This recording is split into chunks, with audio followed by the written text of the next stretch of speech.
CBI से जांच की मांग कर रहे हैं सीजीएल परीक्षा की, लेकिन जो सत्ताधारी दल के विधायक हैं वो कह रहे हैं कि सीबीआई आप लोगों के इशारे पर काम करती है, इसलिए उनको उस पर भरोसा नहीं है। तो ये सवाल उनके भरोसा का नहीं है, सवाल है कि उनके शासन में, उनके सत्ता में रहते हुए ये घपला और घोटाला हुआ है, क्वेश्चन पेपर बेचने का काम हुआ है, तो किसी न्यूट्रल एजेंसी से इसकी जांच करवानी चाहिए।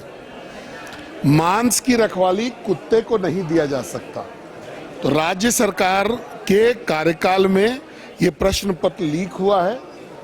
स्पष्ट है, राज्य के बाहर की किसी एजेंसी से, अगर उनको सीबीआई पे एतबार नहीं है तो ईडी से जांच करवा ले।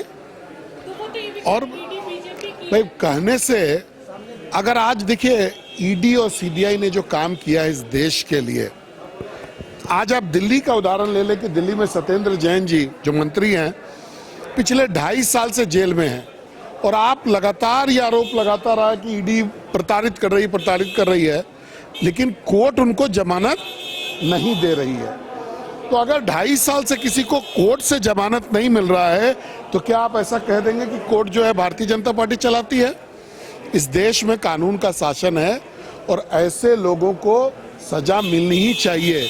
मेरा पुरजोर मांग है कि इसको सीबीआई से जांच इस मैटर को करानी चाहिए। काफी छोटा बजट सत्र है, तो क्या ये पूरा बजट सत्र है वो हंगामे में ही निकल जाएगा? देखिए, सबसे पहला दोष तो सत्ता पक्ष का है कि ये बजट सत्र छोटा क्यों, ऐसी क्या मजबूरी आ गई है, क्यों छोटा है? जितना दिन का भाई लग सकती है वो एक अलग विषय है। इनको पता है क्या कि कब लगेगा?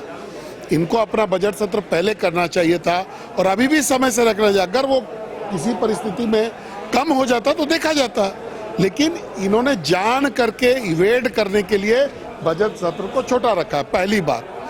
दूसरी बात कि इस छोटे से बजट में भी बजट पर डिस्कशन केवल 2 दिन है। 6 दिन का सत्र है, उसमें बजट केवल 2 दिन ही है। बाकी 5 दिन आपने क्यों नहीं रखा? आज आपने कल आप सोमवार को बजट ले करते, आपने नहीं किया। तो आप स्वयं जान करके कि इनको पता है कि बजट में इनका छीछा लेदर होने वाला है, जो पीछे इन्होंने कम खर्च किया है उसका हम लोग सवाल उठाएंगे।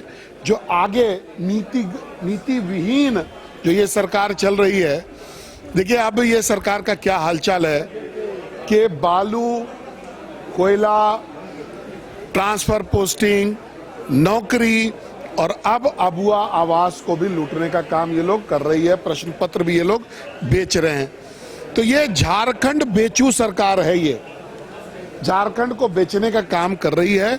इसका हम लोग पुरजोर विरोध करेंगे और जेएसएससी घोटाले को सीबीआई से जांच हो, इसकी मांग हम लोग करेंगे।